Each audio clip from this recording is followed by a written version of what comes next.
Is Volkswagen cooked? They were down double digits here in the United States. We're going to cover their sales today, and it is nothing but disappointing if you're a Volkswagen person or a dealer. It's not looking good in the US. But what's even worse is that there's an interview over at Automotive News with this guy. He is the chairman of the Volkswagen National Dealer Advisory Board, Fred, and it's like the relationships between dealers and Volkswagen is horrendous, and I'll explain why here in a little bit. But the dealers just feel like they've been absolutely betrayed by Volkswagen. It's just going to get worse seemingly over in Europe, and we'll cover this too, so make sure you have your snacks and drinks because we have a lot of Volkswagen to cover. Like, the Chinese keep making inroads into Europe. The auto market's in a lot of trouble there. And then Toyota once again spanked Volkswagen, who is just struggling, not only in the US market, but in the Chinese market for, how has it been since 2020? Since Toyota has taken the crown and is not relinquishing its hold as the number one automaker in the world. So if you are excited for today's Volkswagen update, I would appreciate a like button. And if you're not subscribed, hello, welcome to the channel. My name's Kirk. I talk about cars every day. I cover auto industry news. I review cars. I got new cars coming. I think I have an Ioniq 9 coming today and Frontier Pro 4X coming today for review. And I'll have those reviews up in the next week. Also have a big Honda news update this week, so stay tuned for that. So Volkswagen, as we're circling back to the sales, I have not looked at their sales, but as we looked at this is just insane. This is all that they have to say. They have 2 bullet points. If I pull up someone like Honda, for example, look at how much they had to say, right? Look at these press releases. Okay, so 3 long bullet points. You have a quote from, their sales vice president. You have all these sales highlights for Honda and Acura, and then you have the sales sheet, which is very, very detailed.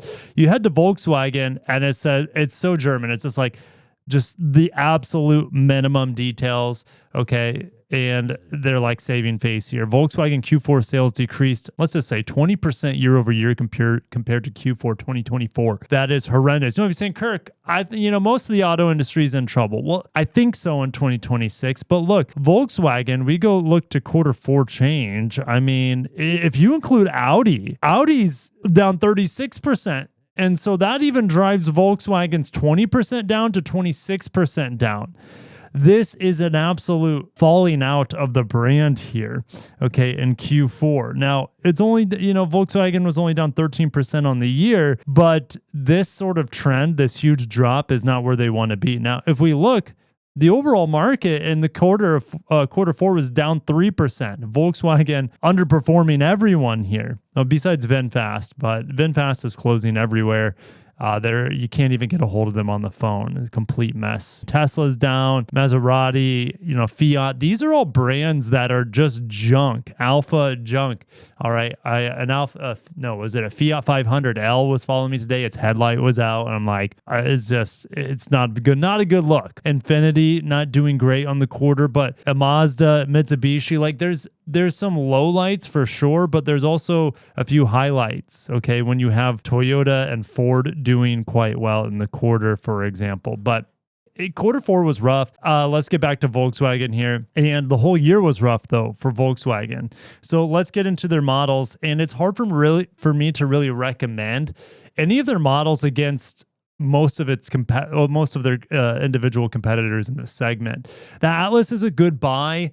I would only lease it though, and it doesn't have the V6 anymore as of the refresh a couple of years ago. So the Atlas has really good standard equipment for the price, but there's just so many other models I'd rather have in that segment. Okay, so as long as if you can get a crazy lease deal on it, that's the only way I'd be buying an Atlas. It's not a bad car. It's just all of their cars are very, besides the GTIs, I'm looking at this, or the Golf R. All of them are very like snooze fests. Let's get into the Atlas. Minus 20% on the quarter, minus 6% on the year. Actually, the best performing car The best performing vehicle in Volkswagen's lineup in the United States is the Atlas. Okay, only down 6% on the year. They had no, the ID4 was positive. We'll explain why here in a little bit, but Atlas Sport, minus 19% on the year, minus 32% on the month. Taos, I reviewed the Taos in 2025 as well as the Tiguan. The Taos, it's like a lease-only car. Like, fuel economy is good on it, but it's so laggy with the turbo lag and the programming. It's just not enjoyable to drive, but it is spacious. All right. And it handles well. Tiguan. Well, they had a redesign. Despite the redesign existing for, I think it was for most of the year, to be honest, for the majority of 2025, the new Tiguan. And by the way, we only get the long wheelbase without the third row anymore when they redesigned it, but down 16% on the year, down 2.5% on the quarter.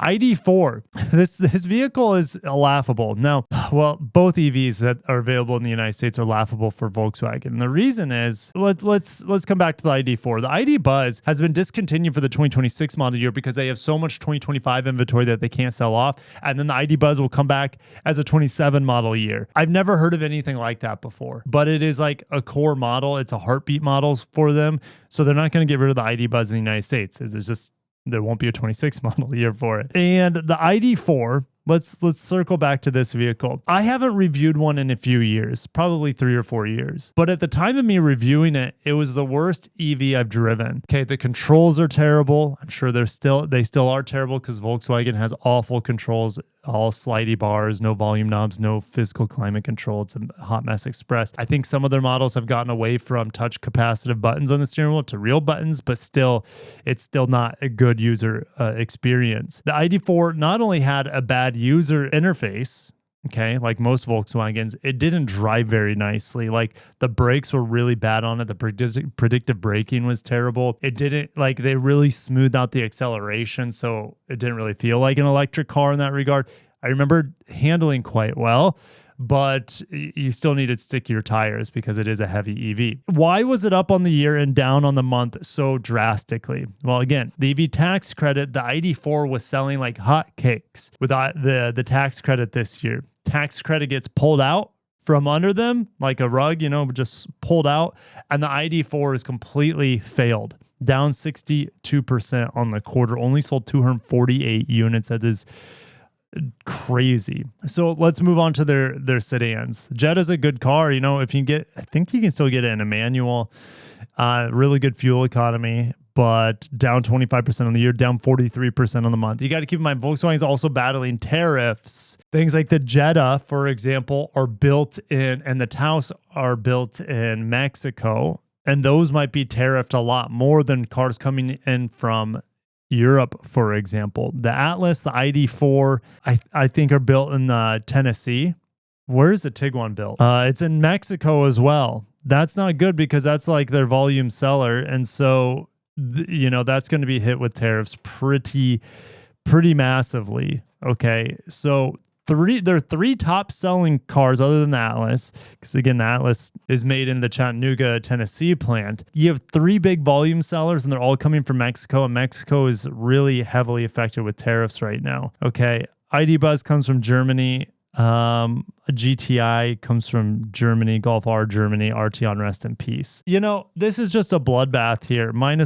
Look at their car sales in Q4, minus 44%, down 26% on the year. Like, Volkswagen, what do they have coming? Well, let's go to the dealer interview here with Automotive News, and it's really ugly. They don't have any hybrids. Look at this. If they hybridize the Tiguan, it remains years away at best. And that is the highest selling non-fully ICE model in the United States, or powertrain. Okay, it's not EVs anymore. Hybrids have easily overtaken EVs and will overtake EVs massively in 2026 without the tax credit. No hybrids here now, or probably not in the next 2, 3, 4 years, which is just insanity to me. How they just don't know the market here.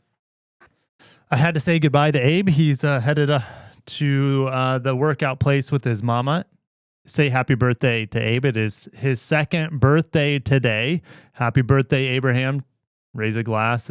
It's not like whiskey, guys. It's coffee. It's straight coffee.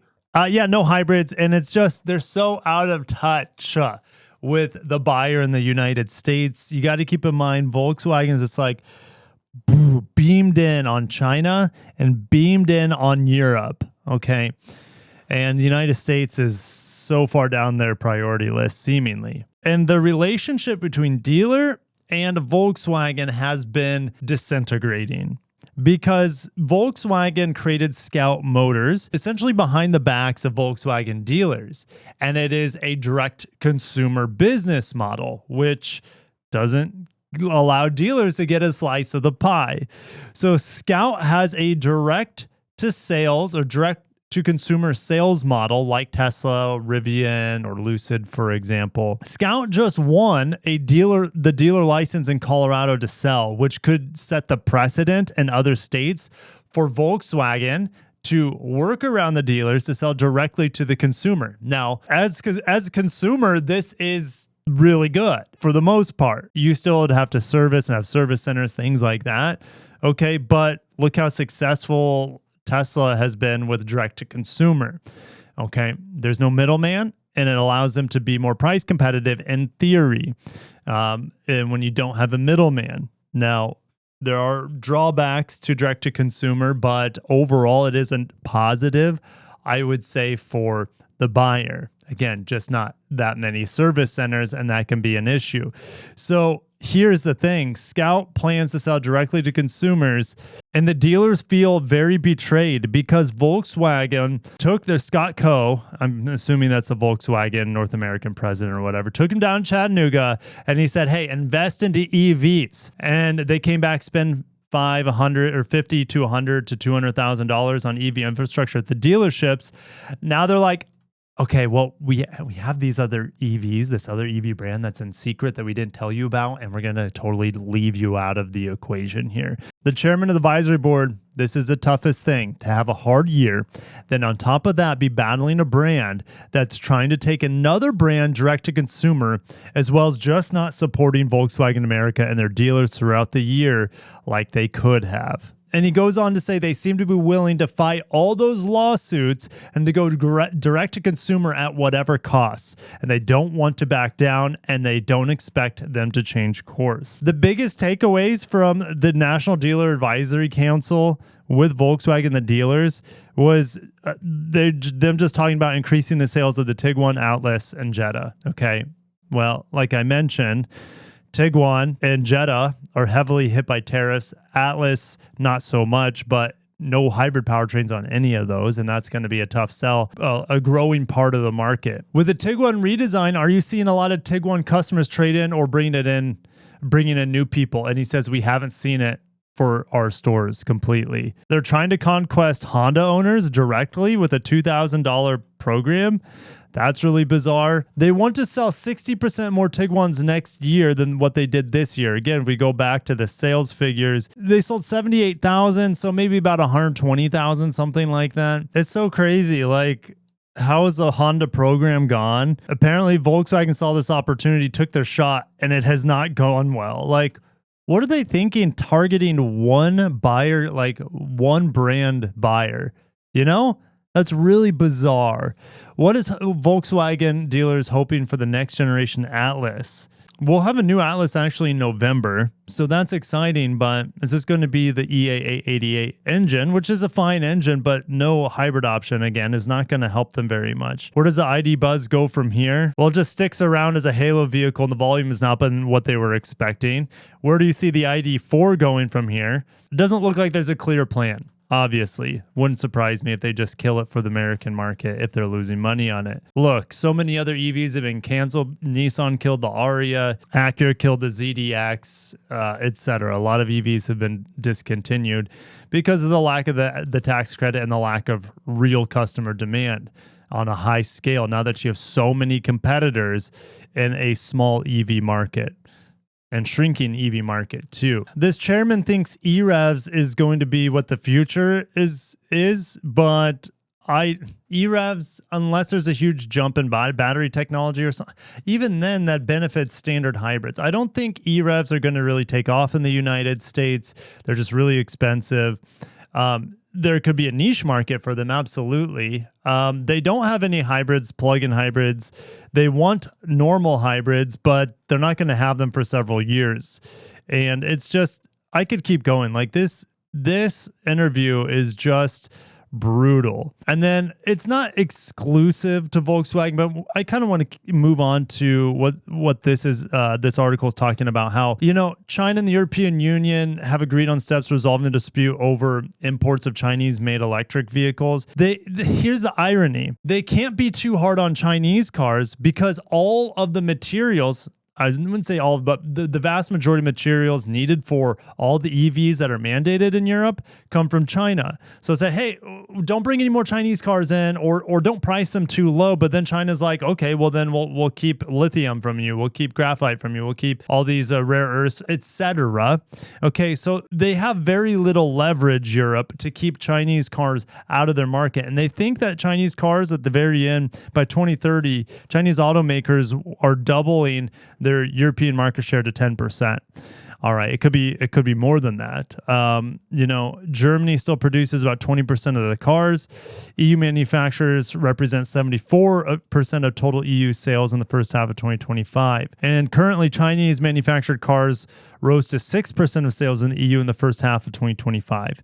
Okay, well, I mean, 10% might be low, honestly, by 2030 of Chinese inroads into the European auto market. So it's just really, really bad for Volkswagen. And we'll finish with this. Toyota is in no risk of losing its number one spot for 6 straight years now.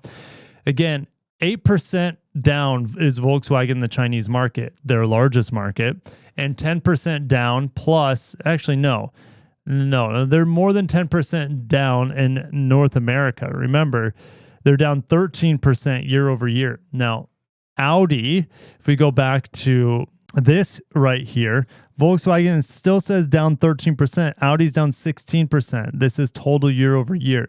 But it's just heading in such a terrible direction for Volkswagen in the United States. And in my opinion, there's nothing that's going to pull them out of it. They don't have some miracle EV. They don't have a hybrid powertrain, a plug-in hybrid powertrain. They are heavily impacted by tariffs. They're fighting so many wars on so many fronts. The Chinese war is going bad for them. They continue to lose market share. Then they were just blindsided here in the United States because they haven't been focusing on our market for a long time. Sales seem to be good for Volkswagen in Europe, though. Their EVs grew 32%. But I'm going to shut it down there. Do you think Volkswagen is toast? Do you think they're cooked? Do you think you can stick a fork in them? It's really sad. They have a lot of good cars. It's just kind of like Nissan right now. A lot of their cars are just one powertrain from being easily recommendable. Okay. It's just unfortunate. And they don't have a great reputation for reliability in the United States. Now their dealers are fighting with, parent brand Volkswagen due to direct to sales over Scout. This whole EV plan and investment for EVs in the United States has completely failed them.